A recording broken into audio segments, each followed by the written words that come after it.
Tonight, a sexual assault charge. The teacher began emailing the school-age girl in January of this year. The notice from police calling for other potential victims to come forward. Plus, securing a future with safe spaces. Unfortunately, we are having to turn people away. Anova's plan for a new building supporting women and children. And kicking off an end-of-summer tradition. We're live from day one at the Western Fair.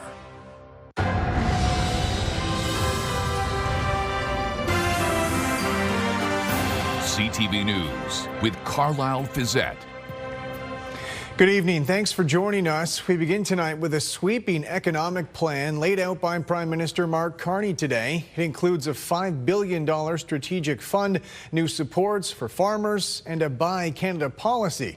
As Abigail Beeman reports, it's all intended to protect industries hit by tariffs and help workers in those sectors. We will build big, build bold, build Canadian. Touring a plant in the Greater Toronto area, the Prime Minister laid out Ottawa's plans to help Canadian industries in the face of a trade war, including help for those impacted by tariffs with a new $5 billion fund and specific help for the canola sector, hard hit by Chinese tariffs last month. What will be important here is to see how the federal government and provincial governments work with the business community to really identify what those needs are, support them, and work closely with labor organizations and the workers themselves. And the Prime Minister is pausing the 2026 electric vehicle target while reviewing the overall mandate. He's finally admitted that the Conservatives were right, just like we were right on the carbon tax.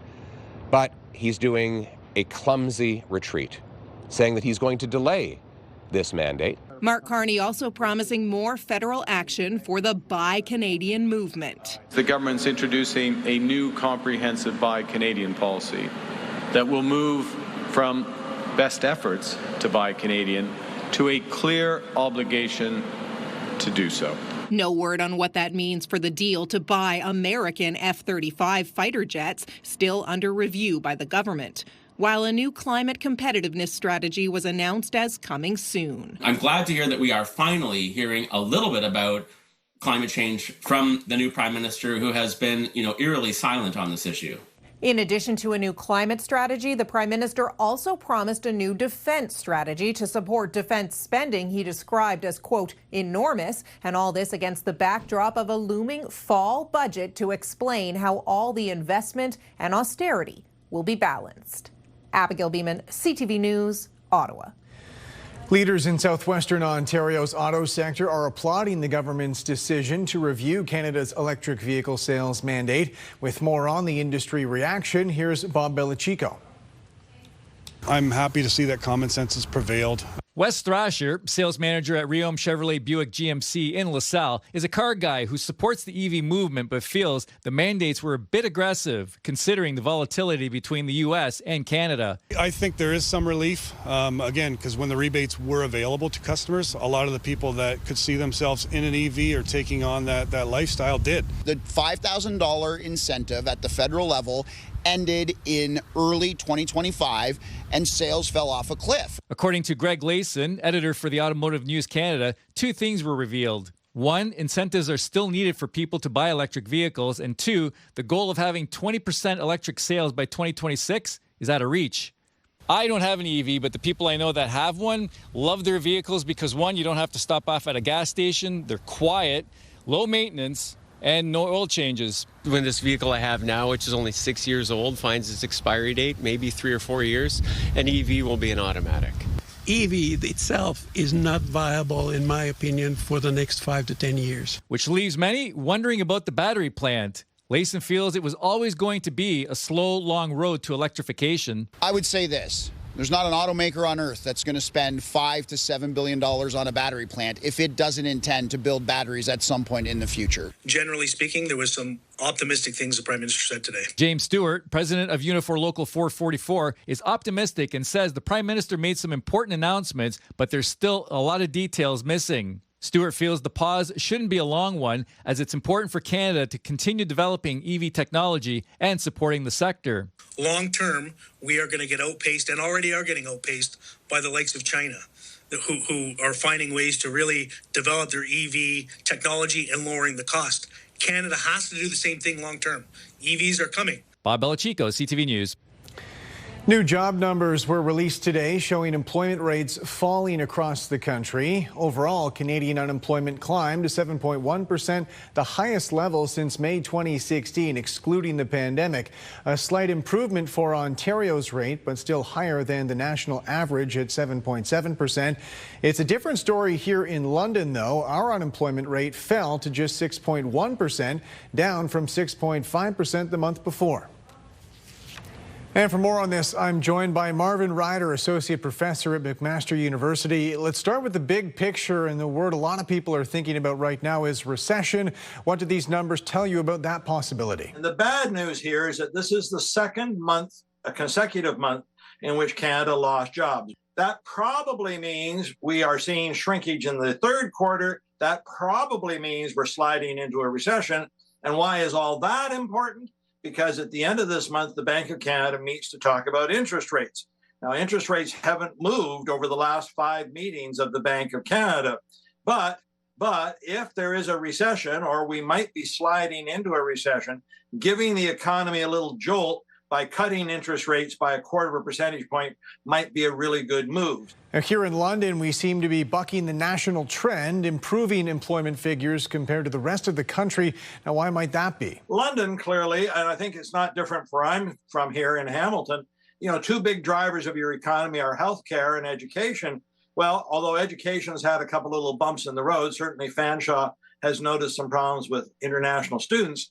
Generally speaking, these are pretty rock solid employers, and they don't bounce around. They're not affected by international trade, say compared to Windsor, where you've got the car industry built existing. It would see it a little faster. So I think it's more the case that it's not so much there's a bubble, it's just that you're more isolated than the rest of the country. You mentioned we could be on a recession trajectory. What does that mean? How bad could that be? I don't think people should see these numbers and panic or have fear. Clearly we'd like to see an economy that's growing, but given the rocks that Donald Trump has tossed into the pond and the waves that Donald Trump has caused, I think we're doing okay. And I don't think anyone should be pushing a panic button. And even if we slip into a recession, it is going to be of the mildest of mild variety. This is not some deep, dark recession, say like we saw in 2008. Marvin Ryder from the DeGroote Business School, we appreciate your insights. My pleasure. Happy to help out. Good evening, I'm Rita Ismail, and we're live from the Western Fair. I'm joined by Reg Ash, the CEO of Western Fair. Thank you so much for being here today. I am so excited. This is one of my favorite live hits. Tell me a little bit about what we can expect this year. Lots happening. There is a ton happening here at the Western Fair this year. We're geared up for 10 days of amazing free entertainment. We have the Super Dogs in the JR Expo Center. We have Duda the Clown and Aaron the Matthews. We have a Racing Pigs back for the first time in a very long time. We've got a Demolition Derby on the Sundays. We got monster trucks tonight and Wednesday. We got the Canadian Steel Canadian Championships happening on the Midway for the next 3 days. It's just going to be an amazing event. Yes, and a special day tomorrow for the London Knights fans. You're also holding something pretty cool. We are. We reached out as a community partner and tried to arrange a game that our fans could come, watch the game and get entry into the fair afterwards, and everything just lined up for that to happen. So that's a bit of a fundraiser for the Nationals and a great community event for anyone who's a fan of the Knights. Okay, awesome. And finally, Day of Dreams, one of my favorite events. Tell me a little bit about it. Mine too. We've been doing it for a number of years now, and Day of Dreams, we invite folks that have some sensory issues or maybe don't tolerate large crowds, and we bring them in before the fair opens on the final Friday from 12:30 to 3. Pre-arrange your visit here and just have some of the experiences without all the noise, without all the people, and it's just more enjoyable for those with special needs. Wonderful. Thank you so much for your time, Reg. I'm really excited to have you come down here and join us. Today's the official kickoff, and the weather looks great, at least tonight and into the weekend, and lots of sunshine next week as well. Although it is a bit windy, we do have that special weather statement in place. We've seen wind gusts of up to 70 kilometers per hour today. As we head into the night, you can see there is a little bit of moisture further to the north throughout Midwestern Ontario, dealing with that upper level, a low pressure system. As it moves through, that's what's causing those strong wind gusts. We're anticipating that special weather advisory to be removed later on this evening. So if you do have plans to come on out here, it is absolutely a beautiful night for that, remaining on the dry side. Heading into the weekend, I'll walk you through what we can expect the next 48 hours. A little bit of a cooler air mass in play, but a lot of sunshine coming our way. I'll break down the forecast, but for now, I'm going to send it back to you in the newsroom. Carlyle? Rita, thanks very much. London police have charged a 43-year-old teacher with sexual assault against a student at Bonaventure Meadows Public School. The suspect is currently out on bail, but as Bryan Bicknell reports, he's not allowed on any school properties. Jamie Cain registered as a teacher in 2010, but today the 43-year-old staff member at Bonaventure Meadows Public School in London faces charges of sexual assault involving a student. Investigators learned as a result of the investigation that the teacher began emailing the school-age girl in January of this year. And in April, he brought that girl to his residence where he sexually assaulted her. And in June, they learned that he touched her inappropriately while at the school. Cain has been charged with sexual assault, sexual interference with a person under 16, and luring a person under 16 by means of telecommunication. A letter to parents from the school principal states in part he has not attended Bonaventure or any Thames Valley school this school year, nor is he permitted on any school board properties. It's a difficult time. Supports will be available as needed, and we're cooperating fully with London police. I was at loss of words. A family member of a child at the school who didn't want to be identified says he's disturbed by the news. I just feel like it's very unsafe for the kids, right? At the end of the day, kids come here to study, and you really have to worry if your sister, your brother, if anyone's going to be safe.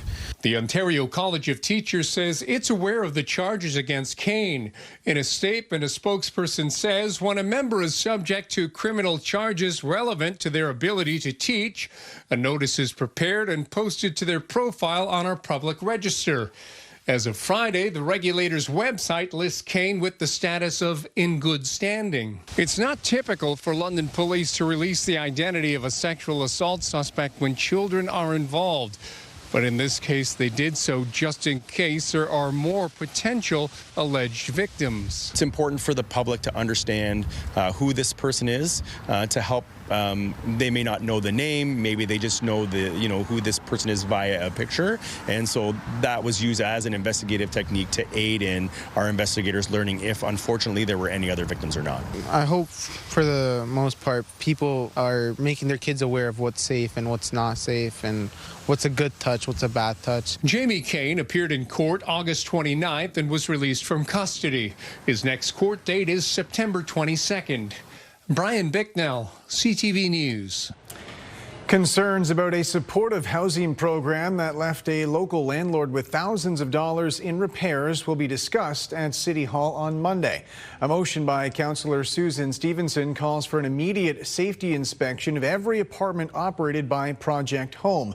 It also directs city staff to undertake an extensive program review by October 20th. Yesterday, Stevenson released video of a debris-filled apartment that was part of the program.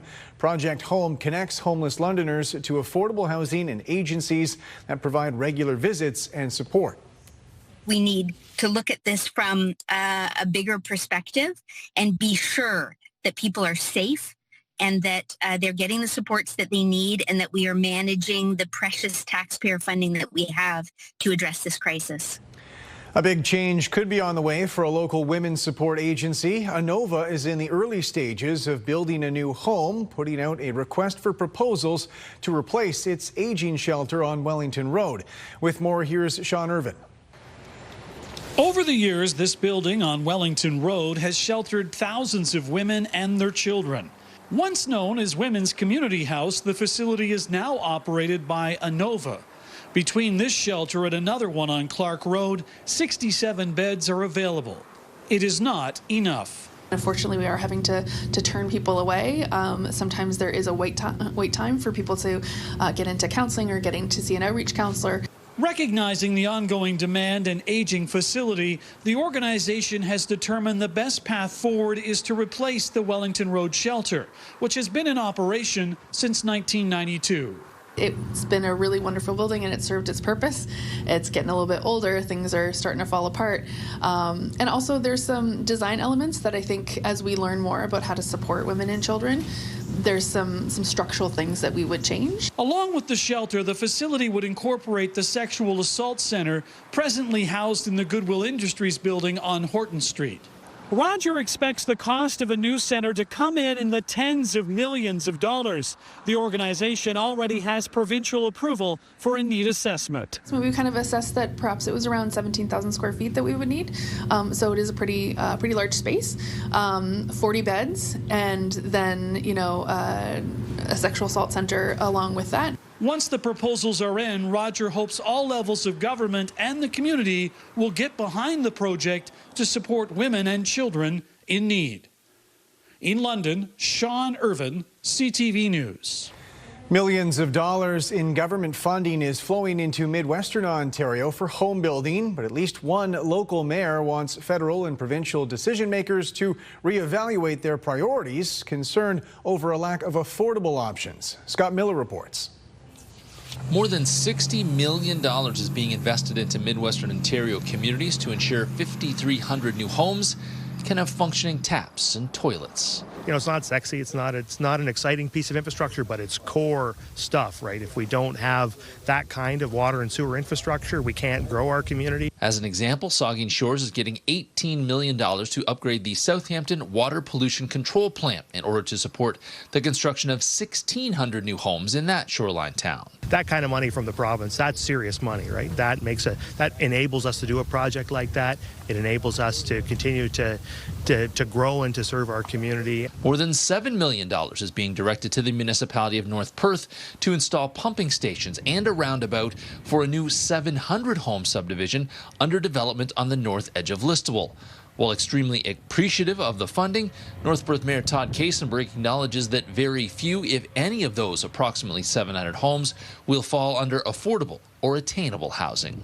We cannot keep using land, especially the extremely valuable farmland of Perth County, and build single-family homes that are sold at market rates without addressing the affordability and attainability challenge, because we have lots of people in this community who just cannot afford a mortgage. They're working at living wage or below, and we need to see housing that's effective for them as well. Under its Housing Enabling Water Systems Fund, the province is spending $1.7 billion to build or upgrade water and wastewater systems to support the construction of 700,000 Ontario homes. But Casenberg points out that's not actually provincial money to build any homes, and certainly not affordable ones. The call really is for the federal government and the provincial government to come in and to spend not just in the big cities, but in rural areas, especially high-growth rural areas, and I'm biased because we're one of them, but to make sure that we see that investment directly in housing stock that is more affordable or attainable for those who are working in our economy. In Midwestern Ontario, Scott Miller, CTV News. Chatham-Kent is getting $440,000 from the provincial government for exceeding housing goals. Local officials say they broke ground on 311 new homes last year, more than 3 times their housing target. To qualify for funding, municipalities only need to reach 80% of their target. Officials say the money will be used for building more homes and community infrastructure. The funding comes from a $1.2 billion provincial program, which was launched last year.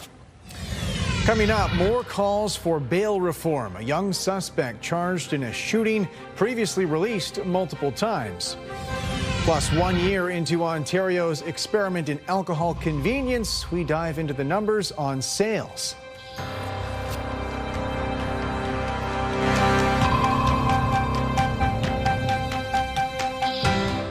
Download the CTV News app and stay on top of local stories as they unfold. We begin tonight with Ontario's latest. Customize your feed and watch live wherever you are. ctvlondon.ca, your home for news. Welcome back. Family members are speaking out after a man in the Toronto area was shot. The suspect, a 12-year-old. As Adrian Gabriel reports, the child had previously been released on bail twice. With a black hood pulled over their face, wearing white gloves, gun drawn, this security video shows an individual crossing the road and then crouching down as they move closer to their target for the surprise attack. Police have arrested a 12-year-old boy. How difficult is that for you, your nephew, your family to come to terms with? It was quite disturbing for all of us because we all have, I have young kids. Junad Razvi has asked that we not show his face because the young boy who police allege shot his 30-year-old nephew is now out on bail. As you can imagine, that is something to be quite fearful about, something to be highly concerned about. CTV News has learned that the alleged child shooter, now charged with attempted murder and discharging a firearm with intent, was already out on bail at the time of this shooting. That's exactly what makes it so disturbing and shocking. That's why we are, once again, appealing for reform to the bail system. This is not about politics. It's about safety. The system's broken. Following this and other shocking acts of violence, Prime Minister Mark Carney announcing today that bail reform legislation will be tabled in the coming weeks. Can it come soon enough for you and your family? This is something that can't wait months. This needs to be done ASAP. Following this shooting, the victim managed to reverse out of the driveway and flee the scene as the gunman and getaway vehicle gave chase. Adrian Gabriel, CTV News. Authorities in Manitoba say the man suspected of carrying out a mass stabbing this week was out on bail. The suspect was killed when he crashed into an RCMP cruiser while fleeing the scene on a First Nation near Winnipeg. According to police, 8 people were stabbed, one of them fatally, a woman believed to be the suspect's sister. Court records show he was charged with assault with a weapon and mischief back in June and was released with conditions. It's been 1 year since the provincial government approved alcohol sales in convenience stores. As Travis Fortnum reports, for those business owners, it's been a much-needed boost, but it's certainly come at the expense of the beer store. For the past year, Terry Aldo has been stocking his convenience store with beer, wine, and ready-to-drink cocktails. It was great to see it implemented, and it couldn't happen at the more perfect time. Ontario greenlit alcohol sales at convenience stores September 5th of last year, earlier than expected, a move store owners like Yaldo had long pushed for, and one he says has kept some stores afloat. Without having that alcohol in the picture, my big belief is 10% of businesses across Ontario would have closed down. Critics warned the change could mean more underage access, but Yaldo says that hasn't been the case. I have not had one person under the age of 19 try to buy alcohol from us in the last year, which I'm personally shocked. The biggest impact seems to have been on beer stores, with more than 100 closings since the expansion, including 2 in Windsor. The union representing workers says jobs are on the line. People are anxious, like, am I next? Is my store next? Come January 1st, the province will require grocery stores bigger than 4,000 square feet to accept empties if they want to keep selling alcohol. Union President John Knox says that could drive even more customers away from beer stores. This place has been around almost 100 years. It has given amazing livelihoods. And, you know, unfortunately, who knows what 2026 brings? Is that going to be ended? Some major grocers have already said they'd rather give up their license than take empties, and Yaldo says he hopes convenience stores never face that requirement. It's really hard for us to do it. We don't have the space, the logistical. Travis Fortnum, CTV News. We're heading back over to the Western Fair now and rejoining Rita Ismail, who's live on location for us tonight. Rita, set the scene for us. How is night 1 shaping up? Lots of folks coming down here already tonight. Carlyle, as you mentioned, it is opening day at the 148th Western Fair here in London, and a great night to be here A little bit of wind. It has been gusting throughout the day today, but we are remaining dry, which is great news. 23 degrees, our daytime high. We had a lot of sunshine, and it helped us reach that seasonal value. Overnight, we dropped to 9 degrees. The record was back in 1954. As we head into the night, we are still keeping an eye out on that low pressure system that has sort of stalled to the north. And with that, we've seen some shower activity throughout Midwestern Ontario, but for us here, it's been fairly dry, and that should be the situation as we move into the weekend. The winds, again, that special weather statement is in place, but we're expecting that to be lifted at 9 tonight as those winds ease. Tomorrow, we're in for a gorgeous day, but we will kick it off with a bit of cloud cover. And again, if you are in Grey Bruce or Huron and Perth, you will be dealing with some spotty passing showers as that system slowly exits. Heading into Sunday, we are expecting a mix of sun and cloud, and then the chance for some light rain for parts of southwestern Ontario, but nothing in the way of washout. So overall, a great weekend, but it is a bit windy out here right now.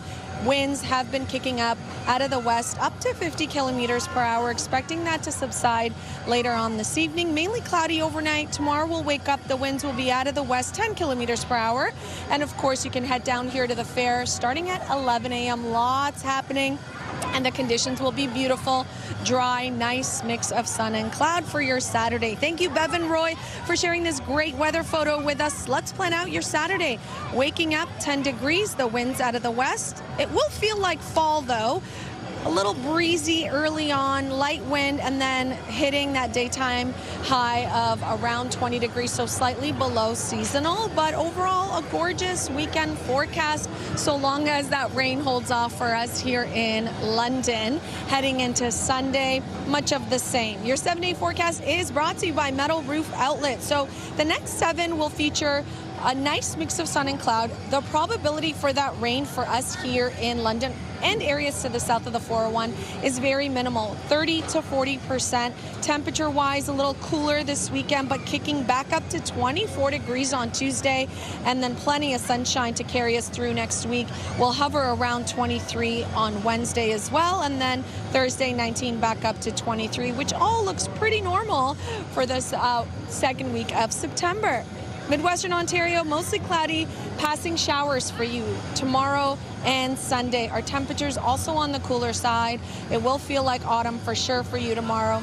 Monday, mostly cloudy, 19 degrees, but warming up. Tuesday, plenty of sunshine and a gorgeous day to be outdoors. Wednesday, much of the same. And then heading into Thursday and Friday, we'll have 19. You know what, Taylor, come on in the shot with me. We're trying to coordinate myself to eat some delicious deep fried food, and I can't juggle them. So Taylor is joining me now. Taylor is one of my colleagues at CTV. He is going to join me in trying a deep fried Oreo. You know, it's not a fair, Carlyle, unless you try something deep fried. And this is what we've decided to go for tonight. Lots of entertainment, lots of amazing food here. And of course, lots of fun. So cheers to a great weekend. Come on down and enjoy the Western Fair. Back to you. Perks of the gig indeed. Thanks very much, Rita. And Taylor. Oh, wow. Coming up, paying the price for a sold-out show. Tickets going for a premium at TIFF, and scammers looking to capitalize. We'll see you on the iHeartRadio Pure Country Countdown this weekend. We're talking about Morgan Wallen setting even more records, and we get a house tour courtesy of Lainey Wilson. Saturdays at 9, Sundays at 4. We'll see you then.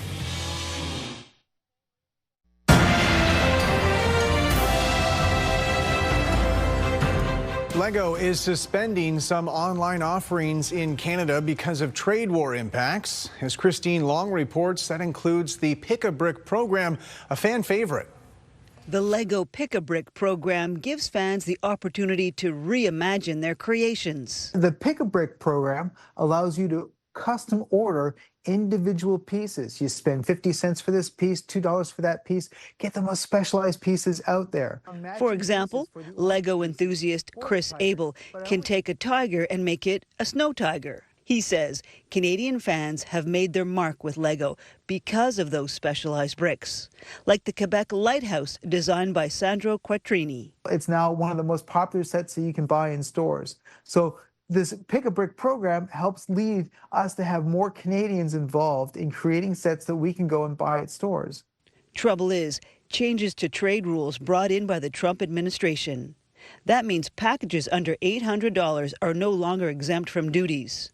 And sellers are now required to collect tariffs before delivery. All those little tiny pieces are now subject to tariffs, to the point where it's just not worth financially for Lego to run it anymore. Currently in the Quartier des Spectacles at Complex Maestria, a collection called The Art of the Brick shows the possibilities with Lego, and the people we spoke to say the tariffs are hurting their hobby.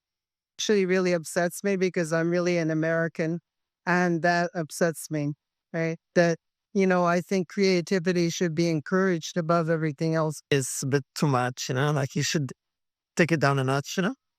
Enjoy our own creativity and explore and not have to pay extra.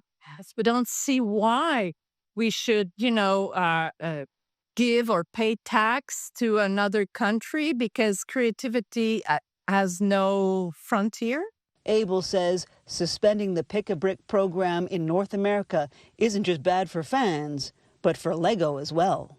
There's always other companies breathing down the neck of Lego. There's a lot of competition out there in terms of other types of puzzle activities out there. Lego says it's working to resolve the issue as quickly as possible. Yet in the meantime, Lego lovers will have to find new ways to make their own creations brick by brick. Christine Long, CTV News. There are nearly 300 films screening at this year's Toronto International Film Festival, including plenty of high-profile premieres. However, trying to get a seat at one of those exclusive showtimes is expensive, and as Pat Foran reports, comes with the threat of scammers. Tickets to TIFF will be in demand in Toronto for the next 11 days, and many movie lovers say they're still hoping they can find seats to see the latest cinema has to offer. I'm really excited. I want to rush a bunch of movies because I know that many of them are already sold out. Online is you have to really check right now because there's a lot of scams going on. For TIFF's 50th anniversary, there are some major premieres. The festival has partnered with Ticketmaster, and tickets for many popular films are already sold out. You can find tickets on the resale market. For the most sought-after films, there are only a few left, often selling for hundreds of dollars a seat.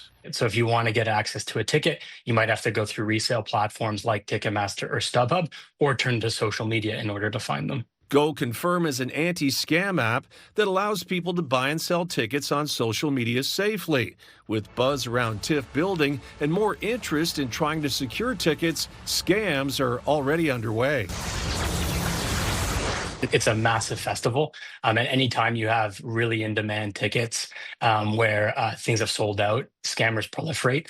Ticket scams usually happen through social media websites. Often it's scammers who reach out to film fans who post they're looking to buy tickets.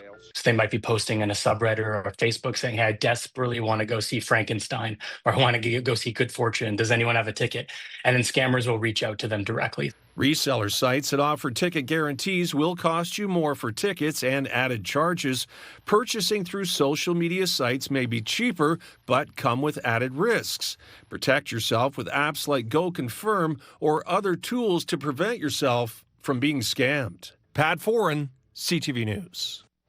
Strength in the basic materials sector helped Canada's main stock index finish the week higher. The TSX gained 135 points. In New York, the Dow fell to 20. The Nasdaq dropped to 7. Canadian dollar unchanged today. On commodity markets, gold is up more than $46 an ounce. Oil fell $1.61 a barrel. Later on CTV News, going the extra mile for a special reunion. The woman who brought a boy and his favorite toy back together. Welcome back. Provincial police say they've charged a man from the Toronto area accused of causing a fatal crash south of Chatsworth last fall. Grey Bruce OPP say a delivery truck and a van collided on Highway 10 back on November 21st. According to police, a 58-year-old from Georgian Bluffs was pronounced dead at the scene. Police say they've charged a 55-year-old from Etobicoke with careless driving causing death. The Speaker of the House of Commons hosted other speakers and officials from G7 countries and Ukraine in Ottawa today. By bringing you here to this beautiful and peaceful setting, we have set the stage for candid discussions on how we, as speakers and presidents of our respective assemblies, can help position the G7 to tackle some of the significant challenges facing democracy today. Together, in the face of an increasingly unpredictable global order, we must work harder and recommit to democratic ideals and principles, including to free and fair elections, political checks and balances, respect for human rights, and a steadfast commitment to the rule of law. The American House Speaker, Mike Johnson, was in attendance today. Officials say working sessions involved meetings on online disinformation, political polarization, and violence against lawmakers. The meetings were part of Canada's role as presidency of the G7. For most, it's far too early to be thinking about a Christmas tree, but for the people in the tree-growing business, it's all about to ramp up. Jonathan McInnes has more on this year's crop and the challenges posed this season. The chill in the air triggers an uptick in activity in Christmas tree lots around Nova Scotia. Despite drought conditions this summer that have seen some losses, primarily around the young seedlings, the industry will soon be harvesting between 700,000 and 800,000 trees for a shipment south of the border. It makes up close to 80% of the total market. Equivalent to $25 million last year, according to the president of the Christmas Tree Council of Nova Scotia. However, an unsettled U.S. economy is causing a small dip in orders this year. Today, we recognize that roughly 10 to 20% decline in some of the orders, early orders. A lot of uncertainty if the consumer will have the dollars to buy the Christmas tree. Canadian Christmas trees that qualify under the Canada-U.S.-Mexico trade agreement are not subject to duty when crossing the border. But Harlow says President Donald Trump's unpredictability has him keeping a close eye on the White House. The industry is relatively small, and it will affect a lot of growers. If there's a decline or a tariff attached. Luckily, there has been growth in other markets. Asia, the Caribbean, and Western Canada are all bumping up orders. Harlow says there will also be a strong local supply. Most people in Nova Scotia don't feel like they have a real Christmas tree unless they have a Nova Scotia Christmas tree. Tim Rosesco and the Dartmouth Kiwanis Club buy and sell up to 700 trees every year.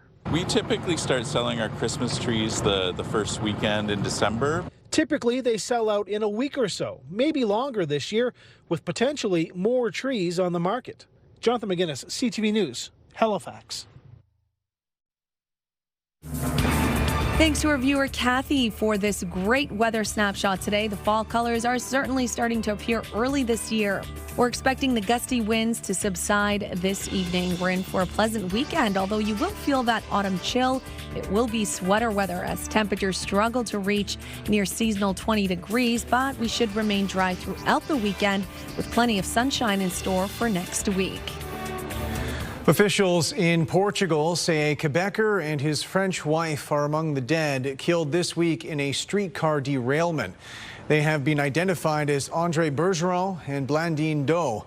Flowers, candles, and balloons line a sidewalk in Lisbon close to the crash site, a silent tribute to the victims of Wednesday's disaster. A multi-agency investigation is underway, which has now cleared away the wreckage left behind. The brother of the Canadian victim says they were on the last day of a birthday trip when the tragedy struck. My brother was here for his 70th birthday. He was invited by his wife, Blandine. So it was a birthday gift for him to come here. It was their last day of the trip before flying back to Canada. So it's such an insane tragedy. So my brother was my idol. He was an expert in his field. He was a world famous, if you will, in a very specialized niche of marine archaeology. But he was super well respected. Blandine was too in metal space and the conservation of metal artifacts. So they were both, if you want, stars in their specialized field, and they were in love. They were a great couple. They come here for a vacation and they die. It's such a tragedy. The average cost of a 4-year post-secondary education in Canada is a little more than $100,000. And according to a new study, that's going to increase substantially in the years ahead. As Stephanie Seacos reports, parents are taking that cost into consideration when planning their child's education.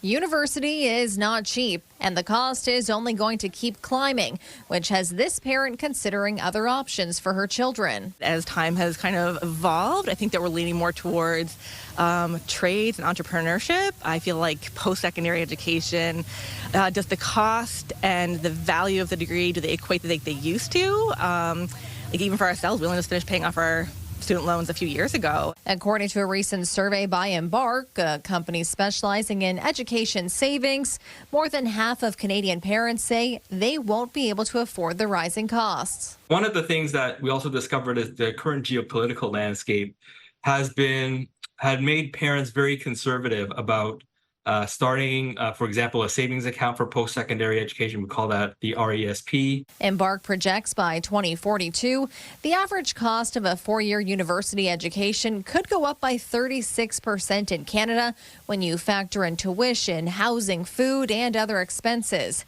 Embark's data shows the national average would be around $137,000. It's even higher in Nova Scotia, where the overall cost is pegged around $170,000. That's up almost 48% compared to 2025. In New Brunswick, the cost is forecast to hit $161,000, up by 44%. And on Prince Edward Island, it's expected to cost more than $139,000, up 38%. Embark says it's never too late to start saving. It's going to make a big difference for their post-secondary education. And you can save as little as, $5 a week, $10 a month, etc. And start building as you can afford or feel comfortable. Stephanie Seacos, CTV News, Halifax. Canadian pop star Justin Bieber released the second half of a double album today. I don't really need a reason to star you. That's all you. Don't pretend I got a reason to call you. The album is called Swag 2, and it came out a few hours later than expected. Bieber posted on social media overnight saying there was a problem uploading it to streaming platforms. He had released the first part of the album back on July 11th. London's top stories. We have breaking news tonight out of Ottawa. The latest on the breaking news alerts. I'm tracking an area of severe weather. It'll start. And watch live. A development now to a story from City Hall we brought you. Download the CTV News app. It's Jeff Keefe and Backstage Then from Virgin Radio, and we're sending you to London's largest outdoor festival, Rock the Runway. Tickets are on sale now, or you can listen to us on 97.5 Virgin Radio for your chance to win NoahCon tickets. Welcome back. Finally tonight, a woman in BC and her personal mission inspired by a classic cartoon. She came across a stuffed animal seemingly lost and wanted to make sure it got returned to its rightful owner. Adam Sawatsky reports. So yeah, it was just about right here. Alyssa Hamlet was walking home when she saw him lying on the sidewalk. People were stepping over him. A plushie, all alone. Like belly up. He looked so done with life. So Alyssa picked him up. And it wasn't super dirty. It just looked really well loved. And whoever loved it so well would be missing it too much. So Alyssa placed him at eye level for a while before committing to do all she could to reconnect the plushie with his person. I was like, I'm going to take responsibility of him. So Alyssa took him home and posted lost plushie posters online after giving the cat a bubble bath. Toy Story totally brainwashed me a little bit because I see a toy and I feel like it has feelings. Movies like Toy Story also inspired Alyssa to grow up to bring inanimate objects to life as an animation artist. So every day she posted new pictures of the plushie, from the feline looking forlorn to being comforted by a real cat, until a week later she received a message from a mom. And she's like, oh my God, that's my 3-year-old's. The cat had fallen out of her son's stroller, and no one noticed until it was too late. And although the mom had tried to replace it with a new one, it just couldn't compare to his one and only Meow Meow. I knew it was love. I knew it was a little kid's love stuffy. So they arranged to meet right away. And after tying a bow around the plushie's neck, Alyssa traveled across town and waited at a coffee shop to reunite a boy with his best friend. Oh my gosh, hi! Oh, hi, buddy! There's your cat! He grabbed it and he was like hugging it, and he showed his mom. And although his mom said she couldn't be more thankful and the boy offered her his cookie, Alyssa could see from his face all her effort was worth it. I feel like a lot of people say not my business or not my monkeys, not my circus, kind of thing. But you can make it your business. And you don't need to be an animator to transform tears into grateful smiles. Adam Sawatsky, CTV News, Vancouver. That's it for us. Thanks for watching. For your latest local headlines, you can always head to our website. Lawrence DeLone has your late news tonight after the NFL broadcast. And for all of us at CTV News London, I'm Carlyle Fiset. Have a great weekend.